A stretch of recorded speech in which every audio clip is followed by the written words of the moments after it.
Radiation में आपने जो टर्म्स यूज़ किए हैं फिज़िकल टर्म्स, जैसे आपने सबसे पहले रेडिएशन में रेडिएटेड एनर्जी टर्म यूज़ किया है, रेडिएटेड एनर्जी, और आपने इसको किससे लिखा है? क्यू से। इसके बाद में फिर आपने टर्म यूज़ किया था पावर, रेडिएटेड पावर, वो आपका हो गया पी। फिर आपने यूज़ किया था एनर्जी डेंसिटी, एनर्जी डेंसिटी हो गया स्मॉल यू। फिर आपने यूज़ किया था एमिसिव पावर, एमिसिव पावर का एक और भी नाम था इंटेंसिटी। ये था आपका, इसका सिंबल था small E for general bodies, general bodies, general bodies जो आइडियल ब्लैक बॉडी ना हो उसको जनरल बॉडी कहते हैं, और इसका सिंबल था capital E for ideal black body, ideal black body.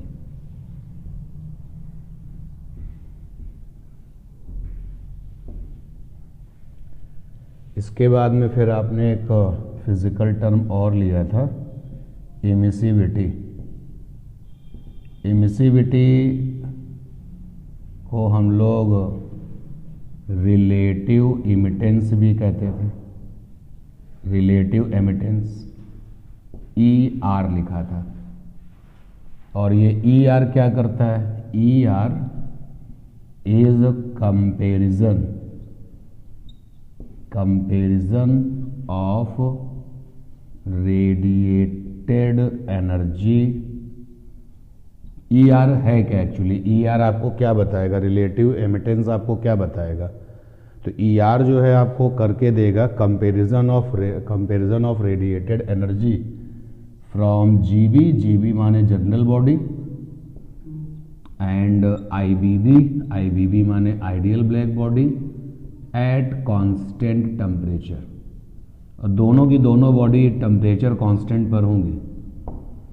यानी ई आर का फार्मूला आया था क्यू माने एनर्जी, रेडिएटेड एनर्जी किसकी? जनरल बॉडी की, और क्यू माने एनर्जी किसकी? आईबीबी की। फिर इसके बाद में आपने लिखा था स्टीफेंस लॉ। तो स्टीफेंस लॉ में बात होती है फॉर आईबीबी। स्टीफेन लॉ केवल और केवल आईबीबी की बात करता है। तो स्टीफेन लॉ ने आईबीबी के बारे में, आइडियल ब्लैक बॉडी के बारे में क्या बताया था? उन्होंने बताया था कि जो कैपिटल ई है आईबीबी का, ये देखो सिंबल है ना कैपिटल ई आईबीबी का, वो बराबर होता है सिग्मा टी की पावर 4, जहाँ पे टी टेम्परेचर ऑफ आईबीबी है, टेम्परेचर ऑफ आईबीबी, और सिग्मा स्टीफेन कांस्टेंट है। स्टीफेन कांस्टेंट की वैल्यू, सिग्मा जो है वो स्टीफेन कांस्टेंट है, और आप में से कुछ लोगों ने घर जा कर के इस कांस्टेंट की वैल्यू भी हो सकता है देखी हो, कितनी है? 5.67, 10 की पावर -8 SI में चेक कर लेना इसको। स्टीफेन कांस्टेंट की वैल्यू कितनी है? इतनी है। और अगर हम इसी को ओपन कर लें तो ये बन जाता है Q is equal to sigma T की पावर 4 AT, जहाँ पर A क्या हो जाता है? एरिया हो जाता है किसका? आईबीबी का, एरिया ऑफ आईबीबी। T क्या हो जाता है? टाइम, कितने समय के लिए आपने जो है मेजरमेंट किया है। Q क्या हो जाता है? Q रेडिएटेड एनर्जी है आईबीबी की, निकलने वाली एनर्जी आईबीबी से, रेडिएटेड एनर्जी ऑफ आईबीबी, यानी Q आईबीबी। ये काम किया था। फिर स्टीफन बोल्ट्जमैन लॉ क्या था? Stefan Boltzmann law. Stefan Boltzmann law क्या करता है? जैसे स्टीफन लॉ केवल आईबीबी की बात करता है, तो स्टीफन बोल्ट्जमैन जो है वो सबकी बात करता है, फॉर ऑल। ऑल मतलब आईबीबी की भी बात कर लेगा ये, एंड जीबी की भी बात कर लेगा। जीबी माने जनरल बॉडीज। यहां पर एक चीज और लिखा दें कि ये पता चल चुका था कि फॉर आईबीबी ईआर की वैल्यू कितनी होती है? 1। जो रिलेटिव एमिटेंस था उसकी वैल्यू 1 होती है। तो स्टीफन बोल्ट्जमैन लॉ जो है सभी की बात करता है, वो सबके बारे में बता सकता है। बात क्या करता है? वही इमिसिव पावर की। तो स्टीफन बोल्ट्जमैन से पता चलता है कि इमिसिव पावर जो होती है सिग्मा टी की पावर 4 तो है ही, ये देखिए सिग्मा टी की पावर 4, साथ में यहाँ पे क्या जाता है? E R. अब यहाँ पर जो टी है वो टेम्परेचर ऑफ बॉडी है जो आपको मिली है। जनरल बॉडी मिली है तो जनरल बॉडी का टेम्परेचर, और अगर आइडियल बॉडी मिली है तो आइडियल बॉडी का टेम्परेचर। जैसे तुम बोलोगे आइडियल तो ई आर की वैल्यू क्या हो जाएगी? 1।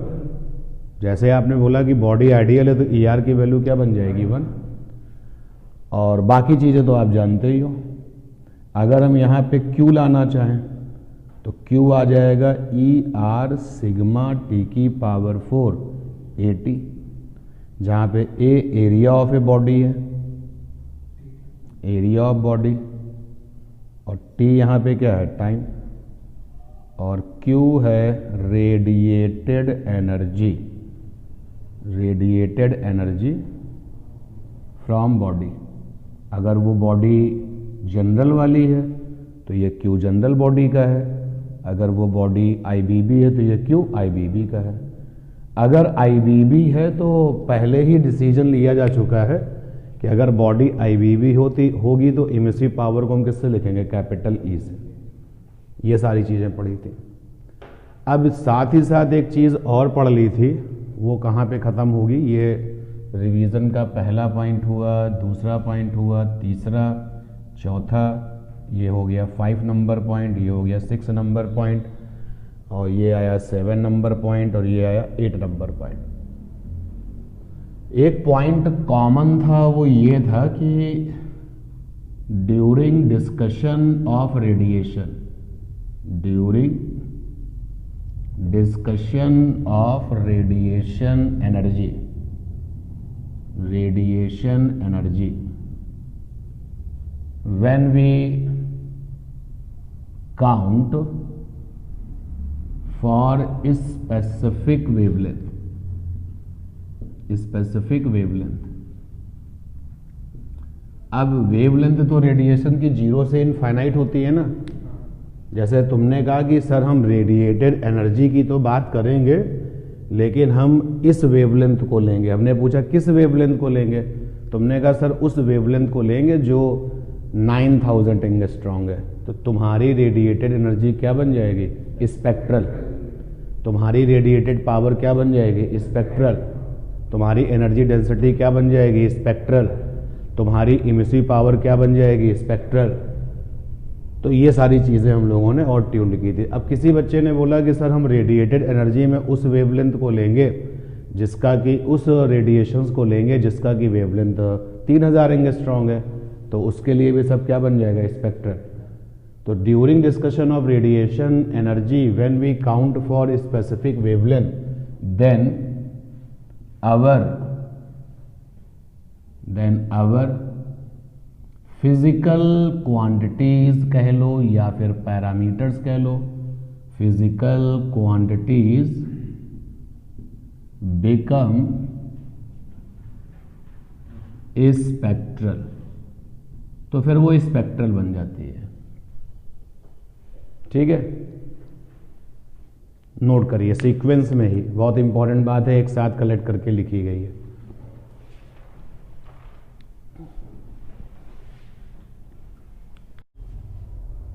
तो ये था रिवीजन। 8 पॉइंट आप रिवाइज करने के बाद वो स्टार पॉइंट कि अगर हम रेडिएटेड एनर्जी की बात करते हैं या रेडिएटेड पावर की बात करते हैं या हम इस रेडिएशन के चैप्टर में किसी फिजिकल टर्म की बात करते हैं, लेकिन दिमाग में टहल रहा होता है स्पेसिफिक वेवलेंथ, दिमाग सोच रहा होता है स्पेसिफिक वेवलेंथ के बारे में, तो आपके सारे के सारे जो फिजिकल क्वांटिटीज़ जो आप जिनके बारे में बात करने वाले हैं वो सब स्पेक्ट्रल बन जाता है। स्पेक्ट्रल फिर उनके साथ में उनके फिजिकल टर्म्स के साथ में यूज होता है।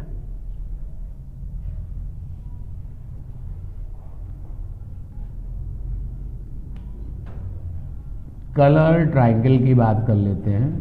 कलर ट्रायंगल, लेकिन ये जो कलर ट्रायंगल है फॉर रेडिएशन है, और रेडिएशंस के जब हम कलर्स की बात करते हैं तो वो स्पेक्ट्रल कहलाते हैं, फॉर स्पेक्ट्रल।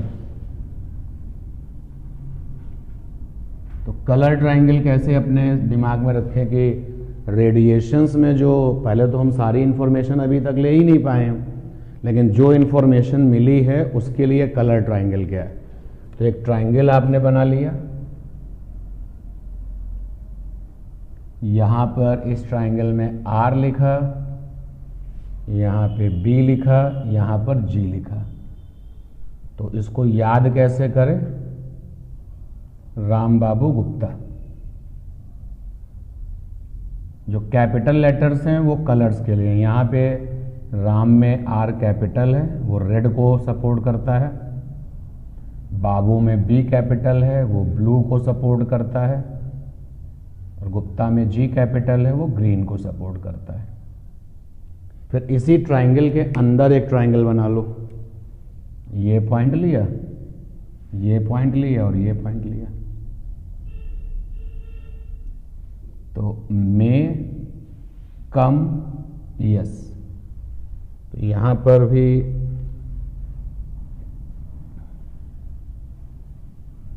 यहां पर हमने इसको याद किया हुआ है मे कम yes.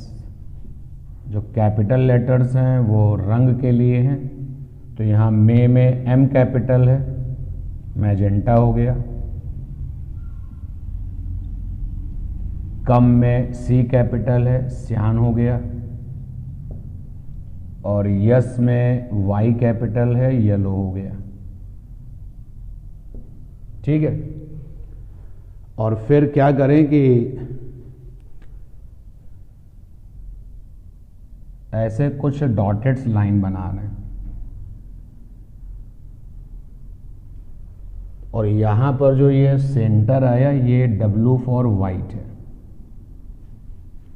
White.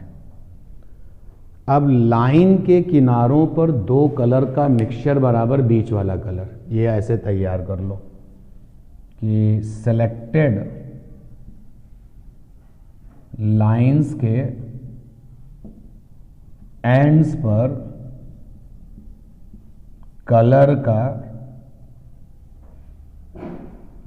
Some is equal to middle वाला कलर।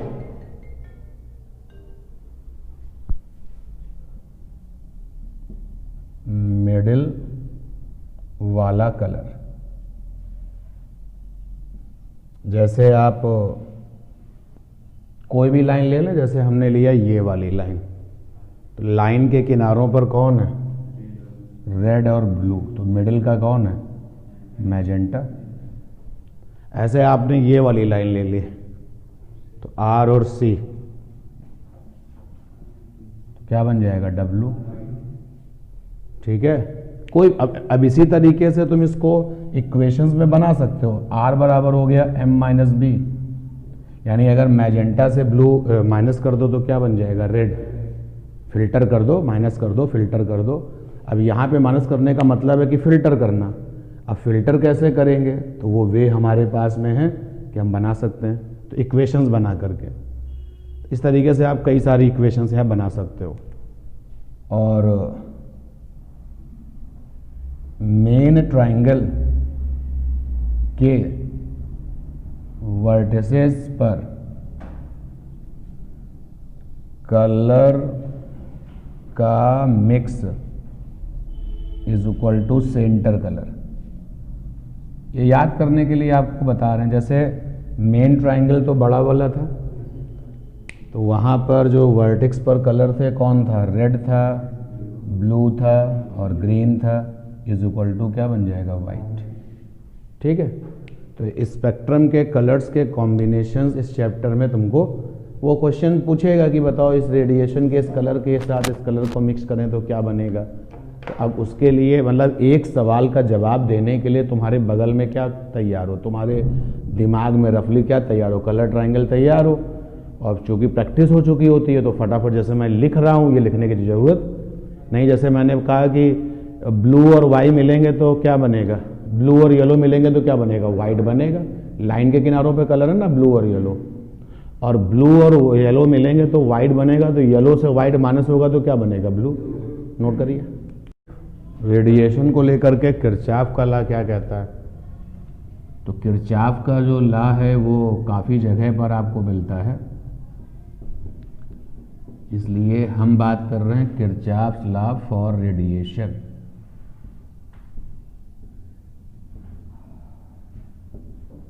रेडिएशन को लेकर के किरचॉफ क्या कहते हैं।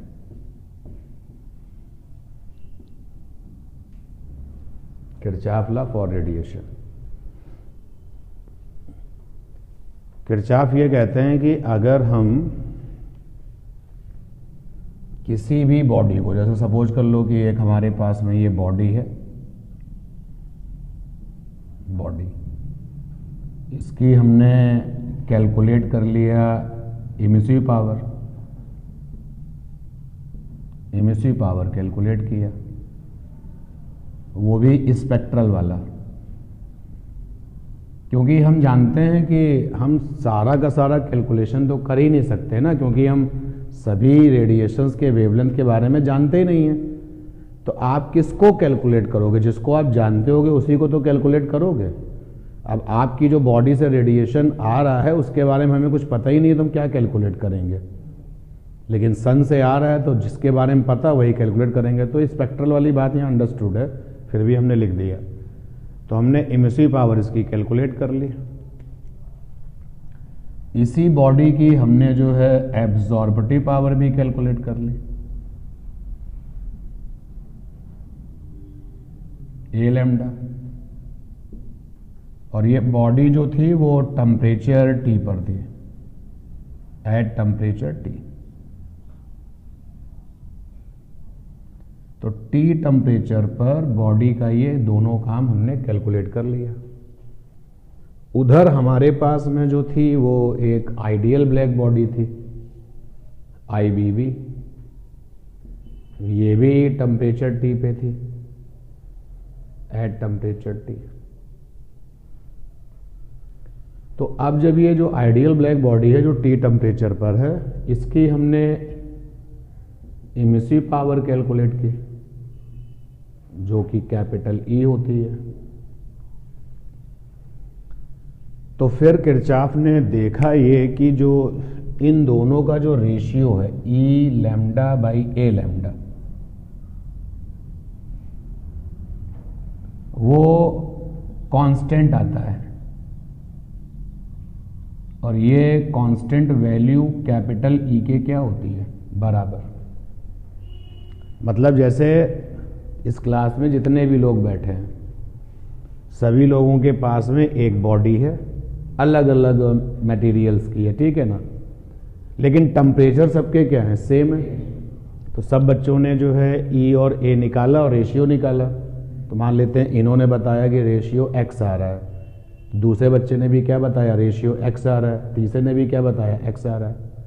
तो किसी कांस्टेंट टेम्परेचर पर गिवन बॉडीज के लिए जो इमिसिव पावर और एब्जॉर्बिटिव पावर का जो रेशियो होता है वो क्या होता है, कांस्टेंट। और ये जो कांस्टेंट वैल्यू है उसी टेम्परेचर पर आइडियल ब्लैक बॉडी की जो इमिसिव पावर वैल्यू है उसके क्या होती है, बराबर। ठीक है ना। तो ये है किरचॉफ का लॉ। अभी लिखने वाला काम हम लोग इसको कर लेंगे, ठीक है ना। तो पहले आप इतना काम करिए, लिख देते हैं अभी हम इसको। At given temperature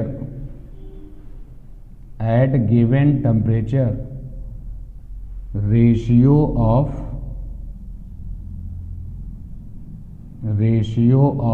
E lambda by A lambda always remain constant at given temperature. Ratio of E lambda and A lambda always remain constant for all bodies and this constant value become equal to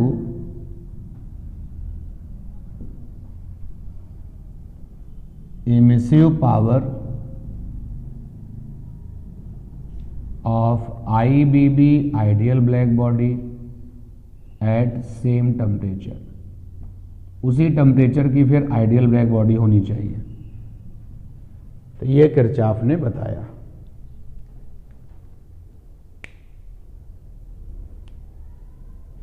उसी sequence में हम आगे बढ़ते हैं, एक छोटा सा question ले लेते हैं। कहता है कि प्रूव दैट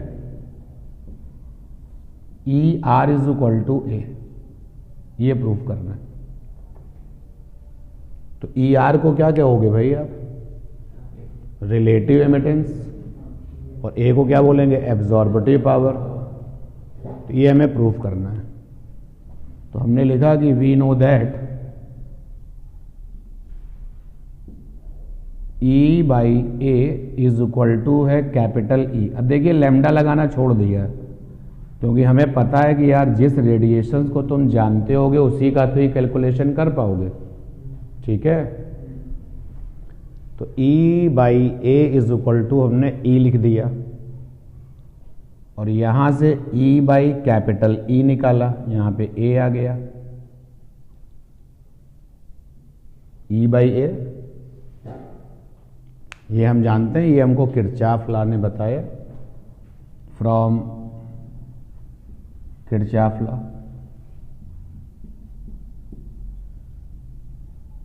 यहां पर आ गया। और जो रिलेटिव एमिटेंस था ई आर, वो क्या था? क्यू जनरल बॉडी का अपॉन में क्यू आइडियल ब्लैक बॉडी का, ये था। अच्छा, अगर हम कहें आपसे कि क्यू जीबी और क्यू आईबीबी लिखना है मुझे, तो देखो क्यू जीबी होता है, क्यू जीबी होता था आपका रेडिएटेड एनर्जी। तो रेडिएटेड एनर्जी हो जाएगी आपकी E-AT। इसके पहले एक लाइन और आगे जाना पड़ेगा। देखो E बराबर क्या था? Q बाई AT था ना जनरल बॉडी के लिए। तो Q जनरल बॉडी का आ जाएगा E-AT, बोलो भाई। और कैपिटल E बराबर हो जाएगा Q बाई AT, यानी हम यहाँ पे टाइम क्या लेके चल रहे हैं? सेम। और जो दोनों बॉडी के एरिया हैं वो क्या लेके चल रहे हैं? सेम। लेकिन जो स्मॉल वाला E लिखा गया है वो जनरल बॉडी के लिए लिखा गया है, और जो कैपिटल वाला E लिखा गया है वो आइडियल ब्लैक बॉडी के लिए लिखा गया है। तो आइडियल ब्लैक बॉडी का Q आ जाएगा कैपिटल E-AT। तो यहां से ER की वैल्यू आ जाएगी जनरल बॉडी का E-AT, और IBB का क्या आ जाएगा? कैपिटल E-AT, ठीक है। तो यहां से ER की वैल्यू क्या हो गई? Small e by capital E। ये इक्वेशन 1 है, किरचॉफ से आई है, और ये इक्वेशन 2 है जो हमारी अपनी प्रीवियस इंफॉर्मेशन से आई है।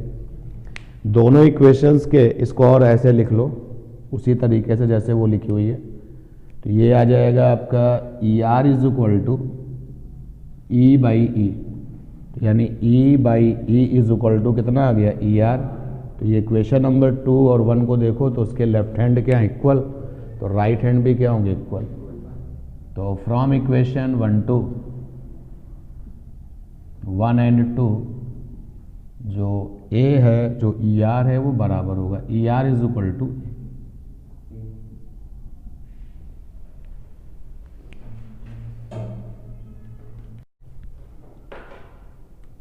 एक छोटा सा आर्टिकल और हो जाएगा।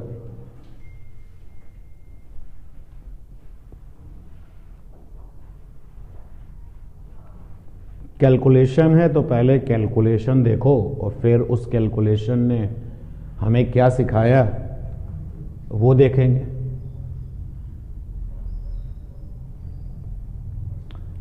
जैसे मान लेते हैं कोई बॉडी है टी टेम्परेचर पर है, तो ये कोई बॉडी है और ये टेम्परेचर टी पर है,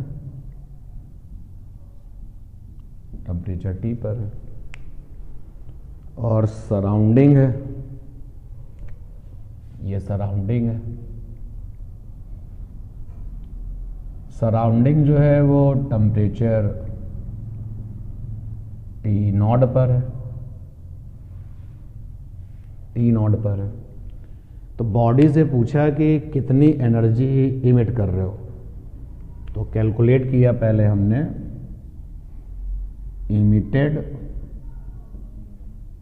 एनर्जी, रेडिएटेड ही है वो, इमिटेड एनर्जी,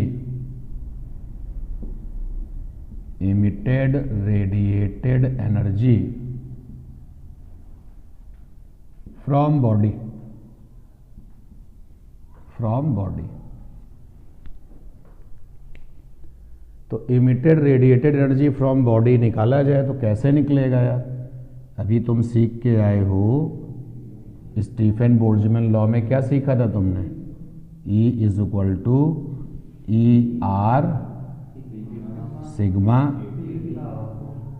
ए टी, टी की पावर 4, नहीं तब तो ये Q हो जाएगा, ये इतना लिखोगे तो फिर E बनेगा। अब सही है, ठीक है, ये आप सीख के आओ स्टीफन बोल्ट्जमैन लॉ में। और अगर हम इसी को अब ओपन करें तो Q बाई ए टी, ठीक है, तो ये ई आर सिग्मा टी की पावर 4 और यहां से आ जाएगा Q by T, E R sigma T की पावर 4 साथ में ए, और Q बाई टी का नाम क्या हो जाएगा? पावर, क्योंकि एनर्जी अपॉन टाइम क्या होता है? पावर, तो ये पावर आ जाएगी। Power means rate of emitted energy, जो पावर है वो रेट ऑफ इमिटेड एनर्जी यानी पर सेकंड की बात होती है पावर के केस में। और अब हम निकालते हैं, ये इक्वेशन 1 आ गया बॉडी के लिए। अब हमने कहा कि भाई जरा इमिटेड एनर्जी सराउंडिंग से जरा काउंट कर लिया जाए, तो फॉर सराउंडिंग पी सराउंडिंग का, सराउंडिंग से भाई इसने इमिट कर दिया, जो इसने इमिट कर दिया वो पी बॉडी है। अब हमने पूछा सराउंडिंग से कितना इमिट हो रहा है, वो पी सराउंडिंग हो जाएगा। देखें क्या होगा, E R sigma T not की पावर 4, बोलो, और ये क्या हो गया? ए डैश ले लेते हैं इक्वेशन नंबर 2। भाई यहां पर जो है आप किसका एरिया लोगे? सराउंडिंग का। और ये जो ई आर रिलेटिव इमिटेंस वो किसके लिए? सराउंडिंग के लिए। और सिग्मा टी की पावर 4 है। अब जरा देखना, जब हम ई आर की बात करते थे तो हम हर किसी को किसके साथ कंपेयर करते थे? आइडियल ब्लैक बॉडी के साथ। बात समझ में आ रही है? जैसे ये ए जो है अगर बॉडी का एरिया है तो यही ए किसका एरिया था? आइडियल ब्लैक बॉडी का भी, ठीक है। तो इसीलिए जो यहाँ पर ए डैश हम लिख रहे हैं ये है किसका? सराउंडिंग का, लेकिन ये बराबर किसके होगा? आइडियल ब्लैक बॉडी के। तो यहाँ पे ए लिख दिया। क्लियर है ना ये बात? पक्का? ठीक है ना? तो अब ये इक्वेशन नंबर 2 सही है कि नहीं? पहले मैंने यहाँ पे ए डैश लिखा था, तो मैं जब ए डैश लिख रहा था तो मैंने कहा कि भाई रिलेटिव एमिटेंस में हम हमेशा किसी भी चीज को कंपेयर किससे करते थे? आइडियल ब्लैक बॉडी से करते थे। और ये हमारे ऊपर बाउंडेशंस होती थी कि जो एरिया आइडियल ब्लैक बॉडी का होगा वही किसका होगा? इसका भी होगा। या ये समझ लो कि हम सराउंडिंग का केवल उतना ही एरिया काउंट में ला रहे हैं जितना कि एरिया किसका है? आइडियल ब्लैक बॉडी का है। तो यहां पर मुझे ए डैश लिखना था किसका? आइडियल ब्लैक बॉडी का। तो अब यहां पर जो है ए किसके बराबर हो गया?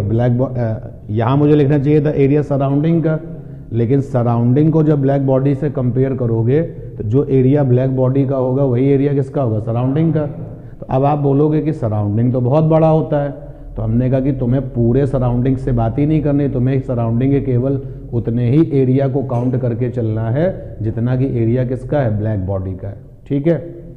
इसी तरीके से इसके लिए हमने बात करी, तो इसके लिए भी जब हमने सारे फीचर्स काउंट किए तो हमें उस एरिया को इसमें काउंट करना है जितना एरिया किसका है? आइडियल ब्लैक बॉडी का। तो ये इक्वेशन नंबर 2 आ गई। फिर हमने देखा कि दोनों इक्वेशंस को जब हमने देखा तो पता चला कि बॉडी का जो P है और जो सराउंडिंग का P है वो बराबर नहीं है। तो हमने कहा यार इनका जो डिफरेंस है वो लॉस होगा। जैसे इसने अगर 100 अमाउंट रेडिएशन दिया, ये तो 100 अमाउंट रेडिएशन दे रहा है और सराउंडिंग ही तो ले रहा है उसको, और सराउंडिंग ने हमको 80 निकाल के दिया, तो 20 का क्या हो गया? लॉस हो गया। जरा लॉस निकाल लिया जाए। तो अब जरा लॉस निकाला जाए, तो लॉस निकालने के लिए पी बॉडी माइनस का क्या हो जाएगा? P surrounding. फिजिक्स के रूल को अगर हम माने तो मुझे लिखना चाहिए पी सराउंडिंग माइनस का पी बॉडी, तो नेगेटिव में लॉस आएगा। तो ऐसा करते हैं कि यहां पे लॉस के आगे नेगेटिव लगा देते हैं। क्यों भाई? उधर का जो नेगेटिव इधर दे देते हैं। भाई फिजिक्स के अकॉर्डिंग क्या होता है? डिफरेंस बराबर होता है बाद वाला माइनस पहले वाला। तो बाद वाला तो ये, चलिए अच्छा क्यों कंजूसी की जाए, पी सराउंडिंग माइनस का पी बॉडी। तो यहां से नेगेटिव कॉमन हो गया, पी बॉडी और माइनस का पी सराउंडिंग। और ये जो लॉस है that is D Q by D T. भाई पावर किससे आता है? क्यू बाई टी से। तो पावर पावर का डिफरेंस क्या होगा? Delta Q by delta T. Calculus वाले लोग क्या लिखेंगे? D Q by D T. Clear है ना ये बात? ये नेगेटिव इधर दे दिया माइनस का D Q by D T, बता दिया कि नेगेटिव ये बता रहा है कि लॉस हुआ है। तो ये हो जाएगा ई आर सिग्मा टी की पावर 4a माइनस का ई आर सिग्मा टी नॉट की पावर 4a। तो ये आया माइनस का D Q by D T E R sigma a और t की पावर 4 माइनस टी नॉट की पावर 4। ये क्वेश्चन नंबर 3 आ गया। ठीक, यहां पे एक चीज और लिख दिया कि भाई T माइनस टी नॉट बराबर है डेल्टा टी, यानी टेम्परेचर डिफरेंस। ठीक है, T minus T not is equal to delta T. तो यहां से आप जो है लिख सकते हो T बराबर T not plus delta T जरूरत पड़ने पर। और सराउंडिंग ऐसा होता है जिसके टेम्परेचर में कोई फर्क नहीं पड़ता। सोर्स और सराउंडिंग का जो फिजिक्स में मीनिंग है वो यही है। सोर्स क्या है? जिससे कुछ भी ले लो उसके ऊपर फर्क नहीं पड़ेगा, और सराउंडिंग भी ऐसे ही है।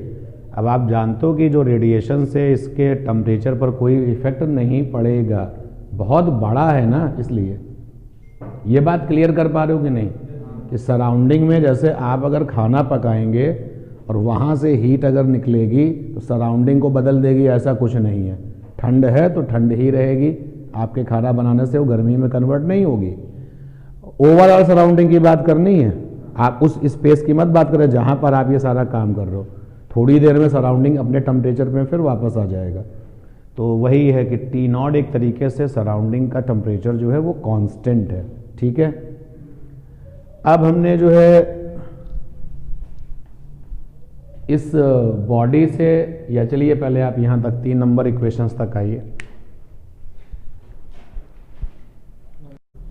इसको जो है अभी नोट हेडिंग में ये काम करके कर चलो, लास्ट में जो सीखने को मिलेगा वो हम लोग निकालेंगे बाद में।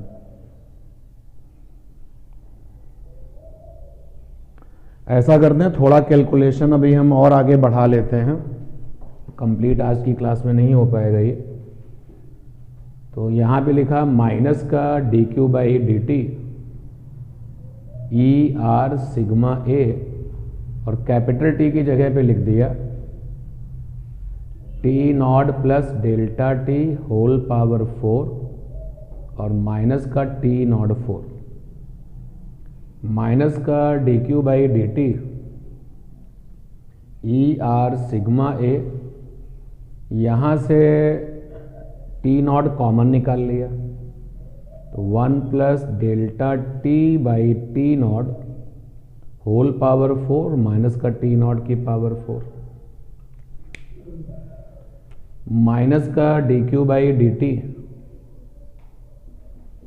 ई R sigma A, T not की पावर 4 कॉमन ले लिया तो ये आ गया 1 plus delta T by T not whole power 4 minus का 1। और फिजिक्स में जो कैलकुलेशन होती है वो बहुत इंस्टेंटेनियस होती है। स्टॉप राइटिंग थोड़ी देर के लिए। फिजिक्स में जो कैलकुलेशन होती है बहुत इंस्टेंटेनियस होती है। इंस्टेंटेनियस का मतलब ये नहीं है कि आप जो है भूल जाओ और टाइम का ख्याल ना रखो, बिल्कुल तुरंत। जैसे इसने रेडिएशन शुरू किया तो छोटे ही टाइम dt की बात हो रही है ना, छोटा ही टाइम dt में सारी कैलकुलेशन चल रही है, तो छोटे से टाइम में जो ये डेल्टा t होगा वो कैसा होगा, छोटा ही होगा। बोलो भाई, सराउंडिंग तो अपना फिक्स है और अभी आपने केवल 1 माइक्रोसेकंड का समय दिया है, तो टेम्परेचर डिफरेंस में क्या आएगा, थोड़ा सा ही तो चेंज आएगा, तो डेल्टा टी छोटा होगा। यानी इस ब्रैकेट के अंदर क्या लग सकती है, बायनोमियल। बायनोमियल क्या कहती है, 1 प्लस स्मॉल वैल्यू उसके ऊपर पावर, तो बराबर होता है 1 plus power into small value, ये बायनोमियल कहती है। तो यही बायनोमियल लगा दे रहा हूं, माइनस का D Q by D T E R sigma A T not 4, और यहां लगाया binomial 1 plus 4 delta T by T not minus का 1 से 1 कैंसिल हो गया, माइनस का D Q by D T E R sigma A T not की power 3। ठीक है, देखो 1 से 1 कैंसिल, ये टी नॉट इस टी नॉट को खत्म कर देगा, और साथ में ये आया है 4 भी, और क्या आया है, डेल्टा टी। अब जो चीज आनी थी वो आ चुकी है, ये आया माइनस का D Q by D T is equal to constant और डेल्टा टी। इस माइनस के D Q by D T को रेट ऑफ कूलिंग कहा जा रहा है, आप एग्री करते हो, rate of cooling constant delta T. बोलो भाई, भाई अगर लॉस हो रहा है तो लॉस होने से ये क्या होगा, ठंडा होने लगेगा। तो D Q by D T में निगेटिव लग गया, मतलब ये नुकसान है, और इस नुकसान से जो बॉडी है वो क्या होगी, ठंडी होगी, and that is why minus का D Q by D T is called the rate of cooling. Clear है भाई। अगर हम ये कह रहे हैं कि कूलिंग हो रही है, इसका मतलब जो रेडिएशंस का जो लॉस है वही तो हो रहा है, और रेडिएशन का लॉस पर यूनिट टाइम क्या बन गया, पावर। भाई रेडिएशन एक प्रकार की क्या, energy, energy loss per unit time, तो क्या बन गया, पावर। तो यहां पे लिखा रेट ऑफ कूलिंग, और आप देख सकते हो कि negative D Q by D T का मतलब है रेट ऑफ कूलिंग। तो ये रिजल्ट आया कि रेट ऑफ कूलिंग जो है वो प्रोपोर्शनल है डेल्टा टी के।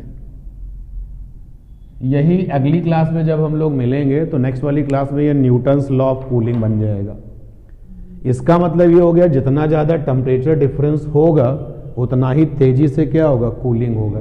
और ये बात एकदम सही है कि भाई अगर मान लीजिए कि आपने जो है आइसक्रीम निकाली और वो है आपकी 0 डिग्री सेल्सियस पर, और सराउंडिंग का टेम्परेचर है 40 डिग्री सेल्सियस पर, तो जल्दी से पिघल जाएगी, जल्दी से गल जाएगी। ठीक है ना। आपने चाय निकाली और आप उसको विंटर सीजन में अगर आप उसको रखो तो जल्दी ठंडी होती है as compare to summer season, क्योंकि टेम्परेचर डिफरेंस विंटर सीजन में क्या होता है, ज़्यादा होता है। तो न्यूटन्स लॉ ऑफ कूलिंग क्या सिखाता है ये हम अगली क्लास में बात करेंगे, लेकिन वो ऐसा क्यों बताता है ये हमने आज बात कर ली है। नेक्स्ट वाली क्लास में जब हम लोग न्यूटन्स लॉ ऑफ कूलिंग लेंगे तो यहीं से बात करेंगे कि उसने सिखा रखा था कि rate of cooling proportional to temperature difference. ठीक है।